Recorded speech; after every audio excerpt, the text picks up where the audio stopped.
I'm going to let them introduce themselves, but we're going to talk about how we can take our personal stories and turn them into communities that are vibrant and cross-platform. So I think they have a beautiful message, and welcome, ladies. Thank you so much.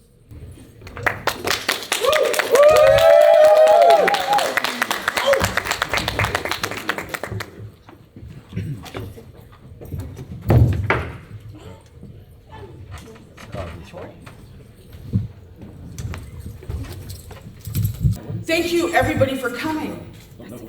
Oh, that's the clicker for the thing. Welcome to our Transforming Your Ideas into Virtual Reality. And the fact is, you can transform anything into virtual reality.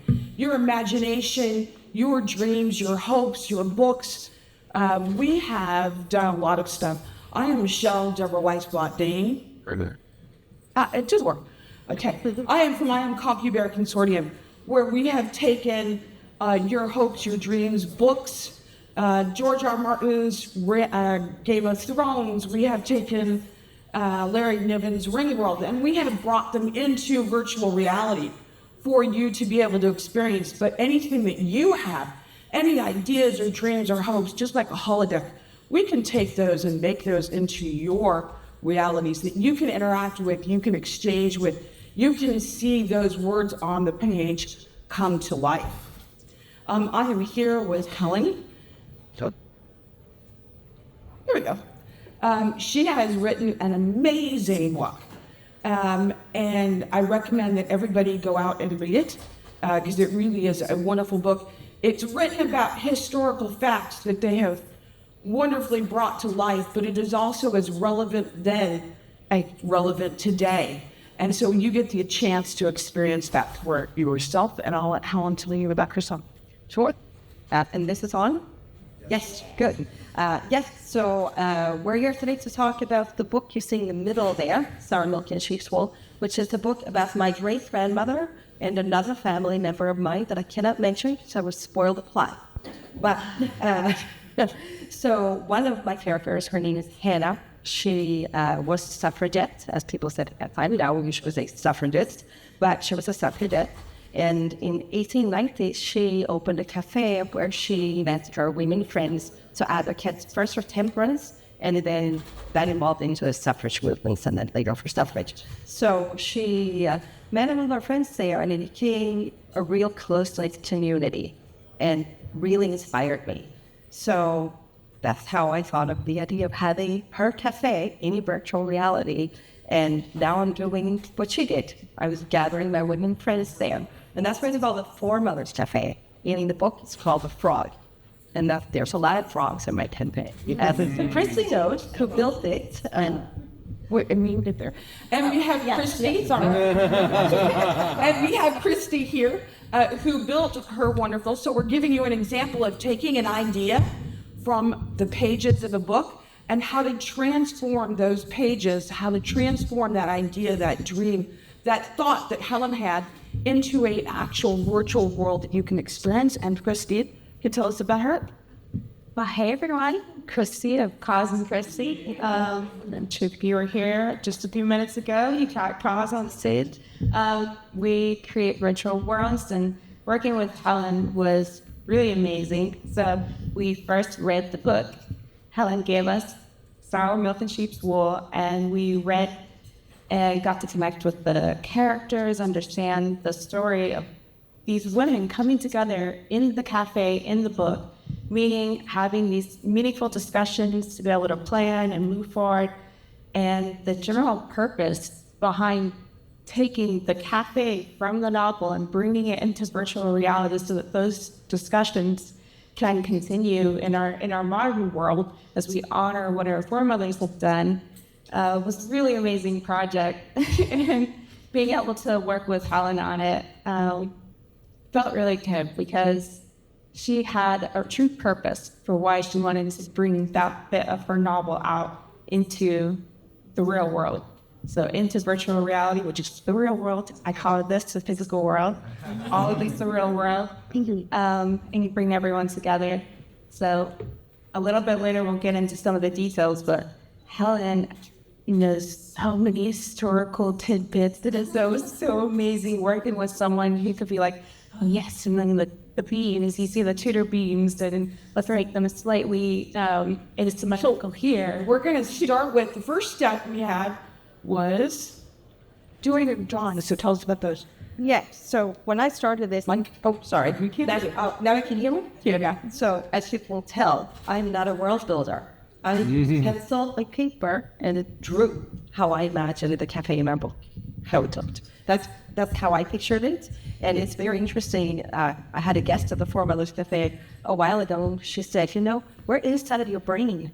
It's like, You all asking you. inside my brain. So I started with that. And then Christi, we turned it over to Christi, where she could church in and I'm then too. Right. So the first step in any world build is just blocking, like playing with Legos. You establish a sense of space. Like, okay, so we're going to have this amount of space for people to gather in. We'll have some tables here, and you can easily move it around. You haven't gone in and done the high level details yet.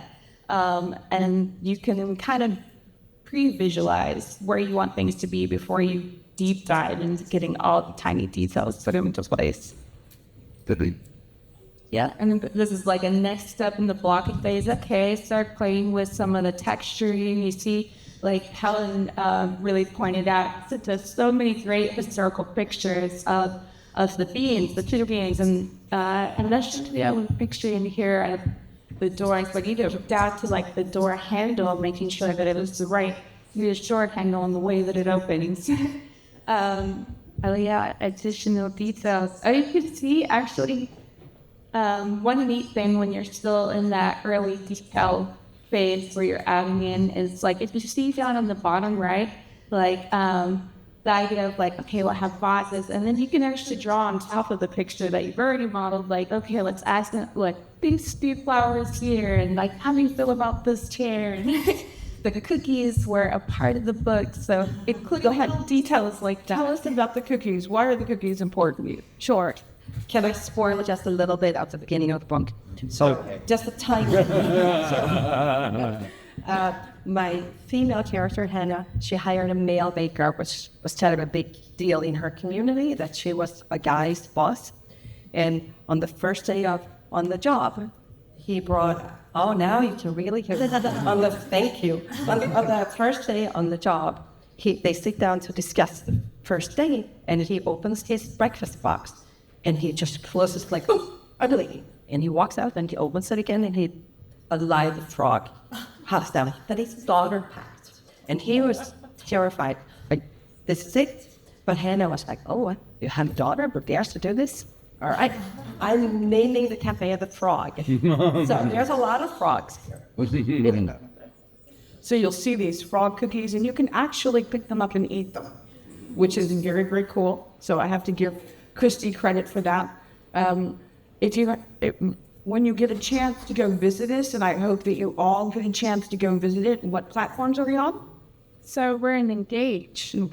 Where Helen hosts a free Microphone. We're in Engage, or Helen hosts discussion series. Joins to the discussions. Yes, exactly. So every month I have a discussion series, usually different topics. One that we had was really popular this year was imposter syndrome. So I usually have a guest speaker and just kind of start the topic, and then I open up the room for discussion, and we all talk about it. So it can be anything. We had one discussion on menopause. We had another discussion on women's history and art, and art in women's history. And then every Thursday I have Swedish coffee hour called Fika. So one of the cool things I want to point out that is very, very important. It's great that you have this idea, or that you have a book that you make into a story, but the community is just as important as what you build. If you don't bring that community in, one, they don't know it's there, but two, that's how you promote it. That's how you promote either your book or your idea, or what you're trying to convey, is by having that community, having that connection. And so it's very important to also have events in your world once you create them. And she's done a beautiful job of creating that community. So that's part of the world building. It's not just the physical part, which I understand you did in Unity, right? Correct? Blender, and then Unity. Yeah. Right.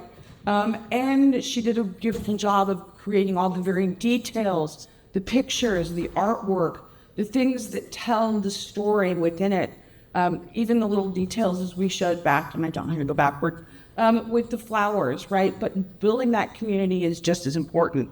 So Helen's gone through and done all of these events to be able to bring people into our world, and they can keep coming back and visit on their own, but it gives them an opportunity to see it and build that community and build friends that take place within your world as well.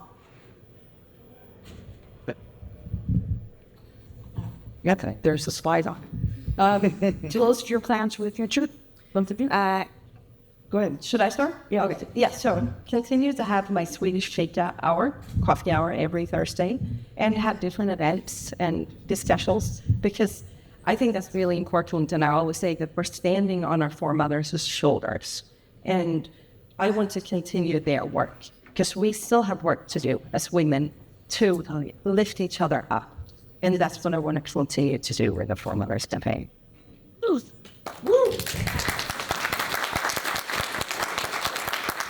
Christi, with those hands.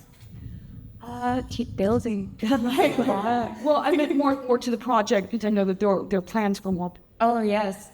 So whenever Helen's ready and has the plan, I would love to further build out, like, if we could build out that street to make it part of the actual situated place that it was in Sweden. Because right now the main focus is on the cafe, and you go into the cafe.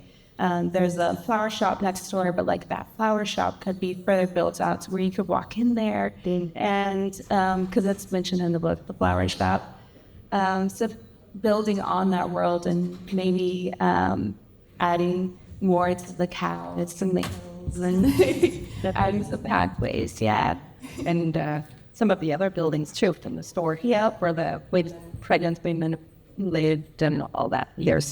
I would spoil too much. Yeah. I didn't say too much. So I'm excited to see it, because they do put so much detail in it, and that's key.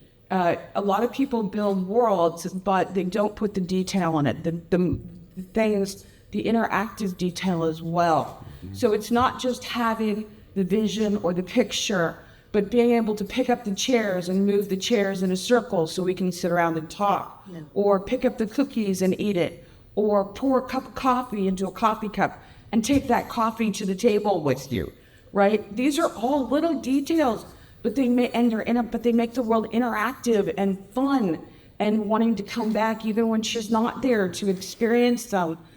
Being able to look at a book and see the book, but is a lot of fun as well. So all of these little interactive things, you can go in the back and make a cookie if you want, and see how the cookies were made. Yeah, those frog cookies are neat little details. So out front, the ready frog cookies are out there, ready to eat. But if you go back into the scullery, you'll actually see where they're being made, where the roller is in the dough. And you'll see some little frog cookie cutters laying around back there. So all those little details to kind of bring the lived experience, the life that's happening in this space, to life for people who then join in. It helps. And that is leaves on their bodies. And I'll have to get them the recipe to put up on the wall, so you guys can come in and look at the recipe and learn how to do it. I've been meaning to do that. I will do that. That's okay. That's cute.